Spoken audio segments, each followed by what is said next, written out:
તો V is equal to IR Ohm બાબા નિયમ તો બધા બાળકોને ખબર હશે, એટલે જ આપણે આ ટોપિકને થોડુંક ડીપમાં લઈ જશું. નીટમાં JEE અને ગુજકેટમાં આ ટોપિકમાંથી કેવા ક્વેશ્ચન પૂછાય છે એની વાતો આપણે આ ટોપિકમાં આગળ કરવાની છે. તો બચ્ચા પલટી સ્વાગત છે તમારું તમારા ફેવરિટ એવા યુટ્યુબ ચેનલ રોહિત કેર ફિઝિક્સમાં. આજે આપણે ચાલુ કરવાનો છે ક્લાસ 12 ચેપ્ટર 3 નો મિની લેક્ચર 3.3 માં ઓહમ બાબાનો નિયમ શીખી NCERT માં 2 માર્ક્સમાં કેટલું પૂછાય એ શીખી ત્યારબાદ આપણે થોડુંક એડવાન્સ લેવલમાં જશું.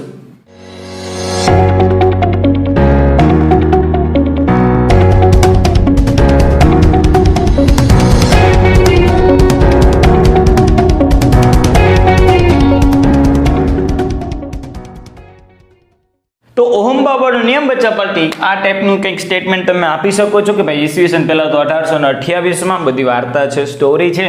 ઈસવીસન 1888 માં જ્યોર્જ સાયમન ઓહમ નામના વૈજ્ઞાનિકે નીચે મુજબનો નિયમ શોધ્યો હતો કે ભાઈ સુવાહકમાંથી વહેતો જે વિદ્યુત પ્રવાહ છે I, સુવાહકમાંથી વહેતો વિદ્યુત પ્રવાહ I એ સુવાહકના બે છેડા વચ્ચેના વિદ્યુત સ્થિતિમાનના તફાવત કે જેને આપણે કહીએ છીએ બચ્ચા પલટી કેપિટલ V ના સમપ્રમાણમાં હોય છે. ફરીથી સમજો શું છે સ્ટેટમેન્ટ, ખાસ સમજો. સુવાહકમાંથી વહેતો વિદ્યુત પ્રવાહ કેપિટલ I એ સુવાહકના બે છેડા વચ્ચે વિદ્યુત સ્થિતિમાનના તફાવત જેટલો હોય છે. ધારો કે કોઈ સુવાહક છે, કંડક્ટર છે, બરાબર, ધાતુ કોઈ પણ છે, એમાંથી કોઈ વિદ્યુત પ્રવાહ પસાર થાય છે તો કેપિટલ I નું મૂલ્ય આ બે છેડા વચ્ચે જે વિદ્યુત સ્થિતિમાનનો તફાવત છે અહીંયા કેટલો છે ને અહીંયા કેટલો છે. જો તફાવત હોય તો જ પ્રવાહ જાય ને, હંમેશા વધારેમાંથી ઓછા તરફ. તો જે કંઈ તફાવત છે એના સમપ્રમાણમાં હોવાનું છે. એટલે ટેકનિકલી આ વર્ડ ટૂંકમાં આ ટાઈપનું થાય છે I proportional to V. I proportional to V. પણ બચ્ચા પલટી આપણે આ ટાઈપને થોડુંક અલગ કરીને આ ટાઈપમાં પણ આપણે લખી શકશું V proportional to I.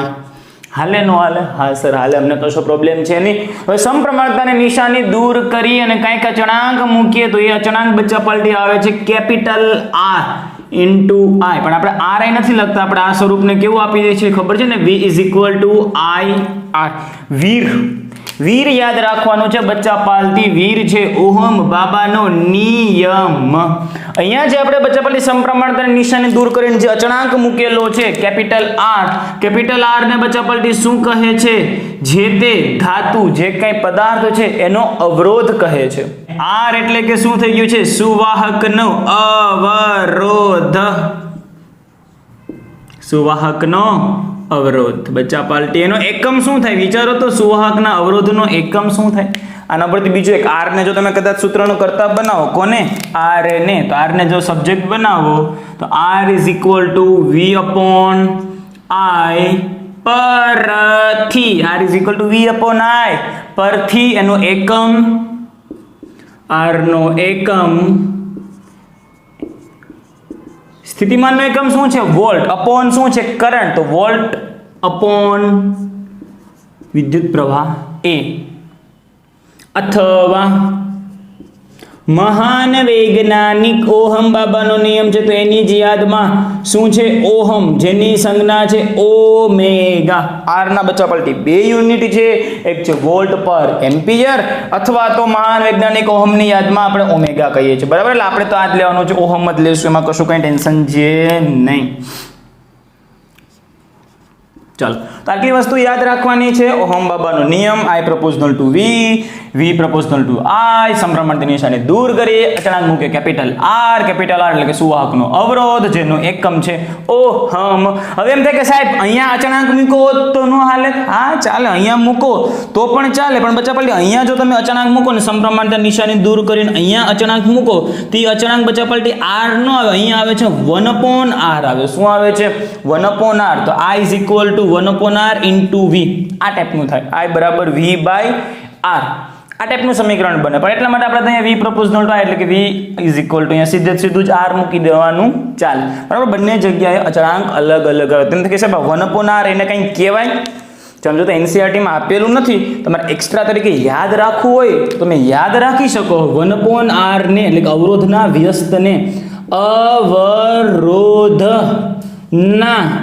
વ્યસ્તને એટલે કે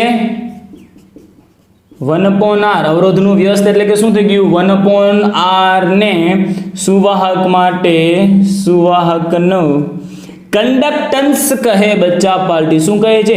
કંડક્ટન્સ. આ એનસીઆરટી માં આપેલું નથી એટલે ના લખો તો ચાલે, એટલે બધું કંઈ પ્રોબ્લેમ વાળું છે ને. હજી એક વસ્તુ લખવાની છે તે કઈ છે? આર નું મૂલ્ય બચ્ચા પાર્ટી કઈ કઈ વસ્તુ પર આધાર રાખે? તો કે 3 વસ્તુ પર આધાર રાખે. એક તો દ્રવ્યની જાત, મતલબ દ્રવ્ય કયું છે. જાત એટલે કે અહીંયા કંઈ કેપી ને એલપી ને એવું નહીં કરતા. દ્રવ્યની જાત એટલે કે અહીંયા કેવું છે ભાઈ? લોખંડ છે, સોનું છે, ચાંદી છે, પ્લાસ્ટિક છે, લાકડું છે, શું છે, કઈ જાતનું દ્રવ્ય છે. ધારો કે આ માર્કરનો અવરોધ, બરાબર, અને મારા હાથનો અવરોધ બંને અલગ અલગ હશે. એટલે કે આર નું મૂલ્ય કેટલી વસ્તુ પર આધાર રાખે છે? તો કે આર નું મૂલ્ય દ્રવ્યની જાત, પછી પરિમાણ એટલે કે સાઇઝ. બચ્ચા પાલે લોખંડનો ટુકડો છે એવડો છે કે આના કરતા ડબલ છે, એની સાઇઝ કેટલી છે, એની સાઇઝ ઉપર પણ એનું આડછેદનું ક્ષેત્રફળ કેટલું છે બચ્ચા પાલે, એની લંબાઈ કેટલી છે, એના ઉપર પણ આધાર રાખશે દ્રવ્યની જાત, એનું પરિમાણ તથા તાપમાન. બચ્ચા પાલટી તથા તાપમાન પર આધાર રાખે છે. આર નું મૂલ્ય બચ્ચા પહેલા જે અવરોધ છે એનું મૂલ્ય 3 વસ્તુ પર આધાર રાખે છે. દ્રવ્ય કયું છે, એની સાઇઝ કેટલી છે, અને તાપમાન. મતલબ લોખંડનો એક ટુકડો છે તે સપોઝ 15 ડિગ્રીએ છે અને એ જ લોખંડના ટુકડાને જો તમે 50 ડિગ્રીએ રાખો તો બંને આ જે ટુકડા છે એનું તાપમાન અલગ અલગ છે, તો બંને ટુકડા માટે અવરોધનું મૂલ્ય અલગ હશે. સમજાય ને? બરાબર. તો આટલી વસ્તુ તમારે એનસીઆરટી માં પૂછાય. ઓહમનો નિયમ સમજાવો 2 માર્ક્સમાં, તો આટલી વસ્તુ આપી દેવાની. નિયમ ઉપરથી ફલાણું, આર નો એકમ, આર નું પારિમાણિક સૂત્ર આવડે ન આવડે? V/A છે તો જો ફટાફટ આર નું પારિમાણિક સૂત્ર હોમવર્કમાં છે, પણ એ જો તમને હિન્ટ આપી દો. શું છે? જો તો આર બરાબર આર ને સૂત્રોન કરતા બનતો V = IR યાદ રાખવાનું. આર ને સૂત્રોન કરતા બનાવતો V/I થાય કે ન થાય? હા, V એટલે કે વિદ્યુત સ્થિતિમાન અપોન કેપિટલ I. પ્રવાહમાં તો કઈ પ્રોબ્લેમ જ નહીં થાય. પ્રવાહમાં તો શું કરી નાખવાનું? A1. સ્થિતિમાનનું યાદ હશે તો ફટાફટ થઈ જશે. પણ જો કે સાહેબ અમને સાહેબ એવું કંઈ યાદ હોય નહીં સાહેબ, અમને સાહેબ બધું બેઝિક બધું 11માનું યાદ છે, આ 12માના તો એકે પારિમાણિક સૂત્ર યાદ નથી. અમને સાહેબ બનાવતા આવડે, યાદ નથી તો બનાવતા આવડે તો બનાવી નાખો. વિદ્યુત સ્થિતિમાન V બરાબર ED, વેદ યાદ રાખવાનું કીધું હતું ને, તો V બરાબર ED અપોન કેપિટલ I. હાલે નો હાલે? હા સર હાલે, માં અમને કઈ વાંધો નથી. E શું છે? વિદ્યુત ક્ષેત્ર. સાહેબ એ 12માની આવ્યું, આ તો 11માં આવી જતું હતું. L1 આવડે, આ 12માનું આવડે છે, બી અમને આવડે નહીં. તો વિદ્યુત ક્ષેત્ર બરાબર શું હતું? તો કે ભાઈ એક કામ કરે, F બરાબર QE. તો વિદ્યુત ક્ષેત્ર એટલે કે F/Q નો થઈ જાય? હા સર, F/Q કરી નાખો વિદ્યુત ક્ષેત્ર એટલે હાલે. અહીંયા થઈ ગયું D/I. આ શું કરેલું છે? F = QE. E ને સબ્જેક્ટ બનાવ્યો તો F/Q, E ને બદલે F/Q * D/I. હવે બધી જ વસ્તુની કિંમત મૂકી દો. F કેટલું થાય? F નું પારિમાણિક, F કેટલું થાય મતલબ F નું પારિમાણિક સૂત્ર F = L1T-2. F = M1 A એટલે કે મીટર પર સેકન્ડ સ્ક્વેર ઇન્ટુ ડિસ્પ્લેસમેન્ટ માટે શું થાય? સ્થાનાંતર માટે ધારો કે છે L1 અપોન ચાર્જ Q બરાબર IT. હમણાં જ જોયું હતું ને, Q બરાબર IT. તેના માટે A1 T1. અહીંયા ફરીથી પાછું પ્રવાહ માટે A1, તો ફાઇનલ આવશે M વાળું તો એક જ છે એટલે M1. L વાળા 2 છે, L1 એટલે થશે L2. T વાળા કેટલા છે? 2 દેખાય છે. T માઇનસ તો અહીંયા છેદમાં છે T1 ઉપર જશે થશે માઇનસ, તો T-3 અપોન A. આ 1 બંને છેદમાં છે, ઉપર જશે થશે -2. આ થઈ ગયું તમારા માટે અવરોધનું પારિમાણિક સૂત્ર. એક સેકન્ડ, આ તો હોમવર્કમાં આપવાનું હતું ને, કરી નાખજો. બીજું શું અપ થઈ ગયું? ચલો, તો પારિમાણિક સૂત્ર M1 L2 T-3 A -2 યાદ રાખજો, સાઈડમાં નોટ્સ તરીકે લખી લેજો.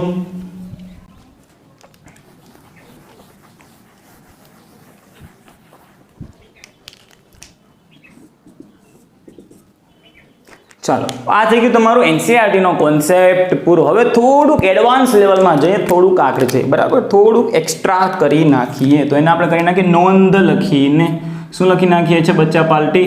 નોંધ. ચલો હવે અહીંયા ધ્યાન આપો. હું તમને બે ગ્રાફ ડ્રો કરાવું છું. બે ગ્રાફ બચ્ચા આપણે બે ગ્રાફ સાથે રમવાનું છે. બે ગ્રાફમાંથી આપણે ક્વેશ્ચન બને છે. એક ગ્રાફ હોય છે v વિરુદ્ધ i, v વિરુદ્ધ i, v વર્સિસ i, અને બીજો ગ્રાફ હોય છે i versus v, v versus i અને i વર્સિસ v. આમ જોતા તો બંને જો i પ્રપોઝનલ ટુ v છે ને v પ્રપોઝનલ ટુ i છે, એટલે કે બંને ગ્રાફ હશે તો આવા something like this straight line જ હોવાના છે. બંને એકબીજાના સમપ્રમાણમાં છે, એટલો બધો કંઈ ફરક છે નહીં. પણ બંને ઢાળમાં પણ બંને ગ્રાફ માટે જે સ્લોપ આવશે એ સ્લોપ અલગ અલગ આવશે. બંને ગ્રાફ જે છે હવે અહીંયા ધ્યાન આપજો, બરાબર. આ છે v વર્સિસ i, આ છે i વર્સિસ v. હવે અહીંયા સમજો આ ગ્રાફનો જો તમે અહીંયા સ્લોપ લેવા જાઓ, આ ગ્રાફનો તમે અહીંયા શું લેવા જાઓ છો? સ્લોપ. અને અહીંયા પણ તમે શું લેવા જાઓ છો? સ્લોપ. સ્લોપ એટલે ખબર પડે ને, ઢાળ, બરાબર. તો અહીંયા સ્લોપ શું થશે વિચારો તો. અહીંયા સ્લોપ થવાનો છે જેને આપણે સ્મોલ m વડે દર્શાવીએ. સ્લોપનું સમીકરણ ખબર ને, મેથ્સ વાળાને તો ખબર હશે, delta y upon delta x. તો સ્લોપ એટલે અહીંયા શું થાય? Delta y upon delta x કરો તો ડેલ્ટા y એટલે કે શું થશે? આ v માં થતો ફેરફાર. અને ડેલ્ટા x એટલે કે શું થાય? આને ડેલ્ટા y એટલે કે આને કહેવાય ને આ ડેલ્ટા y, અને આને કહેવાય ડેલ્ટા x. ખબર પડે ને? તો અહીંયા y અપોન x કરીએ તો આનો સ્લોપ એટલે ખરેખર શું થશે? v upon i, v upon i. અહીંયા સ્લોપ શું આવશે બચ્ચા પલટી? અહીંયા સ્લોપ આવશે, અહીંયા તમે ડેલ્ટા y આ થઈ ગયું ને અપોન ડેલ્ટા x આ થઈ ગયું. તો આનો સ્લોપ બચ્ચા પલટી આવે i અપોન v. શું આવશે? i upon v. તો અહીંયા જે સ્લોપ છે, અહીંયા r ને જો સૂત્રનો કરતા તમે બનાવો, અહીંયાથી જો તમે r ને સૂત્રનો કરતા બનાવો તો r ઇઝ ઇક્વલ ટુ શું થશે? v upon i. શું થશે? v upon i. તો આ જે ગ્રાફનો જે સ્લોપ છે v upon i, E slope એટલે જ શું થઈ ગયું છે? સ્લોપ એટલે જ તમારા માટે શું થઈ ગયું છે બચ્ચા પાર્ટી? r અવરોધ. આના માટે જે સ્લોપ છે મતલબ કે જે સ્લોપ ઇઝ ઇક્વલ ટુ અવરોધ. અહીંયા જે છે અવરોધ કરતા વ્યસ્ત છે. તો આ ગ્રાફનો જે બચ્ચા પાર્ટી સ્લોપ આવે છે એ શું આવવાનો છે? 1 અપોન r આવશે. ક્લિયર છે? Okay sir, that's it. એટલે યાદ રાખવાનું, આનો જે સ્લોપ બતાવશે તે r છે, આનો જે સ્લોપ હશે i વિરુદ્ધ v નો જે સ્લોપ હશે તે 1 અપોન r છે. હજી એક આગળ એક્સ્ટ્રા સ્લોપનું બીજું એક સમીકરણ છે. જો આ તમને એંગલ થીટા આપેલો હોય, આ એંગલ થીટા હોય, આ એંગલ થીટા હોય તો આ એંગલ પણ અહીંયા થીટા થાય ને. ટેન થીટા એટલે સામેની બાજુના છેદમાં પાસેની બાજુ થાય ને? હા સાહેબ, થાય જ છે ને. ટેન થીટા એટલે કે સામેની બાજુના છેદમાં પાસેની બાજુ, એટલે કે ડેલ્ટા y ના છેદમાં ડેલ્ટા x. હાલે ન હાલે? તો ટેન થીટા જો તમે અહીંયા લગાડો, ટેન થીટા તો delta y upon delta x. તો ખરેખર ટેન થીટા એટલે કે થયું શું? સ્લોપનું જે સમીકરણ થયું ને, સ્લોપના બે સમીકરણ છે બચ્ચા પાર્ટી. એક delta y upon delta x અને બીજું છે slope is equal two ten theta. તો આ ગ્રાફ હોય તો સિમ્પલ તમે r is equal two ten theta લખાઈ જાય, કેમ કે સ્લોપ જે છે એ જ r છે. હા, અહીંયા સ્લોપ થશે ટેન થીટા, પણ અહીંયા ઈ બરાબર 1 અપોન r છે. તો અહીંયા તમે r બરાબર, અહીંયા m બરાબર તમે મૂકો ટેન થીટા, તો ટેન થીટા બરાબર આવે છે 1 અપોન r. તો અહીંયા r એટલે કે શું થશે? 1 અપોન ટેન થીટા. તે નાની વસ્તુ છે, એમાંથી ક્વેશ્ચન બને છે. r is equal two ten theta, r is equal two 1 upon ten theta. આવો ગ્રાફ તમને આપી દે v વર્સિસ i. અહીંયા તમને કંઈક એંગલ આપી દે યાર, 45 ડિગ્રી, 30 ડિગ્રી, 60 ડિગ્રી પૂછી નાખે ભાઈ આનો અવરોધ કેટલો, એનો અવરોધ કેટલો. હવે તમને તો અવરોધ એટલે ખબર હોવી જોઈએ ને. અવરોધ r એટલે કે શું છે? Ten theta. પણ ક્યારે? v વર્સિસ i હોય તો. i વર્સિસ v નો હોય, i વર્સિસ v નો હોય તો શું થાય? r એટલે 1 અપોન ટેન થીટા. જે ટેન થીટા આવે તેનું આવે છે વ્યસ્ત આવે છે. ઉતરે ને આ બધી વસ્તુ બધી. થોડુંક હાઈ લેવલમાં ગયો છો, અત્યાર સુધી આપણે એનસીઆરટીમાં જ રહ્યા છે, પણ આ ચેપ્ટર મેં તમને કીધું એમ જેડબલઈ, નીટ, ગુજકેટ તમામ માટે આઈએમપી છે. એટલે થોડુંક હું એક્સ્ટ્રા કરાવવાની તમને ટ્રાય કરું છું. ના ટપવો પડે, ઇટ્સ ઓકે, કાંઈ પ્રોબ્લેમ નથી, પણ ટપવો પડતો હોવો જોઈએ, બરાબર. એનસીઆરટીમાં તો ચલો એટલા 2 માર્ક્સ આવી ગયા, પણ થોડુંક હાયર લેવલનું વિચારીએ. હવે જો થોડુંક હજી એક્સ્ટ્રા કરાવું, મજા આવી એટલે મજા આવી, થોડુંક આગળ, બરાબર, થોડુંક હજી આગળ જો આ ટાઈપનું કરાવીએ. જો લાઈવ ક્લાસ હોય તો થોડી વધુ મજા આવે, તો અમને ખબર પડે. પણ રેકોર્ડિંગ છે, કાંઈ પ્રોબ્લેમ નથી. તમને જો કાંઈ પ્રોબ્લેમ નહીં લાગતો પછી કમેન્ટ કરજો. પણ હવે અહીંયા સમજો, હજી જો થોડુંક એક્સ્ટ્રા કરાવું છું, એના માટે થોડુંક આ ટાઈપનું વિચારો. તમને બે ગ્રાફ આપેલા હોય, એક હોય છે v વર્સિસ i અને બીજો ગ્રાફ હોય છે i વર્સિસ v. તો ક્વેશ્ચન હું તમને સીધો ક્વેશ્ચન જ પૂછું, બરાબર. અહીંયા તમને બે ગ્રાફ આમ આપેલા હોય, આ થઈ ગયું છે T1, આ થઈ ગયું છે T2, આ થઈ ગયું છે T1, આ થઈ ગયું છે T2. T1 T2 શું છે? ટેમ્પરેચર છે. શું છે? ટેમ્પરેચર. આપણે એક ચર્ચા કરવાની જો ભૂલાઈ ગઈ છે, આ તાપમાન ઉપર આધાર તો રાખે છે, તાપમાન ઉપર આધાર તો રાખે છે, પણ કેવી રીતે આધાર રાખે છે? તો યાદ રાખજો બચ્ચા પાટી, સુવાહકમાં અવરોધ જે છે તે તાપમાનના સમપ્રમાણમાં હોય છે. સુવાહક માટે અવરોધ તાપમાનના સમપ્રમાણમાં હોય છે. આ એક છેલ્લી એક લાઈન જે છે ને એ એક્સ્ટ્રા હું અહીંયા લખું છું, તમે અહીંયા નીચે લખી લેજો, બરાબર. સુવાહકમાં R એ ટેમ્પરેચરના સમપ્રમાણમાં હોય છે, સમપ્રમાણમાં હોય છે. અર્ધવાહકમાં પાછું અલગ આવશે, બરાબર. અર્ધવાહકમાં તમે ટેમ્પરેચર વધારો ને તો એનો અવરોધ ઘટે. અહીંયા શું થશે? ટેમ્પરેચર વધારો તો અવરોધ વધશે. અવરોધ વધશે એટલે કે વધારે. આ લાઈન અહીંયા લખવાની છે, બરાબર. અવરોધ વધશે એટલે કે પ્રવાહ કેવો થશે? ઓછો થશે. સુવાહકમાં. કેમાં? સુવાહકમાં. હવે આગળ વધો. હવે અહીંયા તમને બે ગ્રાફ આમ આપેલા છે, આ છે T1, આ છે T2. આ મતલબ આ ટેમ્પરેચર 1 માટે, આ છે ટેમ્પરેચર 2 માટે. તમને ખાલી પૂછે એટલું. શું પૂછે? કે ભાઈ T1 નું મૂલ્ય વધારે છે કે પછી T2 નું મૂલ્ય વધારે છે, એમ તમને પૂછે. શું પૂછે? T1 નું મૂલ્ય વધારે છે કે T2 નું મૂલ્ય વધારે છે. તો શું થશે? આન્સર શું થશે? થોડુંક આમ લોજિકલી વિચારી. તો T1 માટે તમને ઢાળ વધુ દેખાય કે T2 માટે તમને સ્લોપ વધુ દેખાય? T1 નો સ્લોપ વધુ છે કે T2 નો સ્લોપ વધુ છે? એમ જોઉં તો સ્લોપ કોનો વધુ છે? ઢાળ કોનો વધુ છે? તો કે સર T1 નો સ્લોપ વધારે છે. ઓબ્વિયસલી યાર, T1 માટે શું થશે? સ્લોપ એટલે શું થાય? Delta y upon delta x થાય ને. હા, અહીંયા ડેલ્ટા y એટલું છે, જોઉં તો ને અહીંયા ડેલ્ટા y એટલું છે, આ ડેલ્ટા x એટલું થાય, અહીંયા ડેલ્ટા x આટલું થાય યાર. તો સ્લોપ વધુ ક્યાં થાય? અંશનું મૂલ્ય વધે તેમ સ્લોપ વધે ને. ડેલ્ટા y અહીંયા જોઉં તો હા, સ્લોપ ત્યાં વધારે છે. આમે થીટા વધુ જેમ થાય ટેન થીટા વધશે, થીટા વધે તેમ સ્લોપ વધે. તો T1 માટે સ્લોપ વધારે છે. તો T1 માટે સ્લોપ વધારે છે, સ્લોપનું મૂલ્ય વધારે છે. સ્લોપ એજ શું છે? જોઉં તો R. સ્લોપ એજ શું છે? R છે. તો મતલબ અહીંયા અવરોધનું મૂલ્ય પણ વધારે હશે. અવરોધનું મૂલ્ય ત્યાં કેવું હોવાનું છે? વધારે હોવાનું છે. હવે મેં તમને કીધું એમ કે ભાઈ સુવાહકમાં R એ T ના સમપ્રમાણમાં છે. તો અહીંયા અવરોધનું મૂલ્ય જો વધારે હશે તો અહીંયા ટેમ્પરેચર T1 પણ વધારે હશે. એટલે આનો જવાબ શું આવે? અહીંયા temperature T1 greater than T2 આવો ઓપ્શન હોય ને એ ટીક કરી નાખવાનો. સમજાય? ફરીથી સમજાવું, સમજજો. સ્લોપ વધારે તમને ઉપરવાળામાં દેખાય, નીચેવાળામાં? તો કે સર ઉપરવાળાનો સ્લોપ વધારે છે. સ્લોપ વધુ એ ખબર કેમ? થીટા મોટો ને સ્લોપ વધારે, બરાબર. આ ટાઈપની વસ્તુ હોય, અહીંયા સ્લોપ હાવ ઓછો, પછી આ સ્લોપ વધુ, એનાથી વધુ ને આ સૌથી વધુ, બરાબર. થીટા જેમ મોટો થતો જેમ સ્લોપ વધતો જાય. હવે સ્લોપ અહીંયા વધુ છે. V વર્સિસ I નો ગ્રાફ છે. V વર્સિસ I નો ગ્રાફ, જેમાં સ્લોપ એટલે કે શું બતાવે છે? સ્લોપ એટલે કે ઢાળ, એટલે કે થઈ ગયો છે R. મતલબ આ ઉપરના માટે શું હશે? R નું મૂલ્ય વધુ. અને R નું મૂલ્ય વધુ મતલબ શું છે?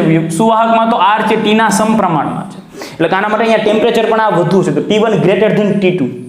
પણ સેમ વસ્તુ તમને આપેલી હોય, ખાલી V વર્સિસ I ના બદલે I વર્સિસ V એવું કીધું હોય, તો અહીંયા આખી કહાની ઉલટી થઈ છે. શું કામે? તો કે અહીંયા સ્લોપ વધારે ક્યાં છે?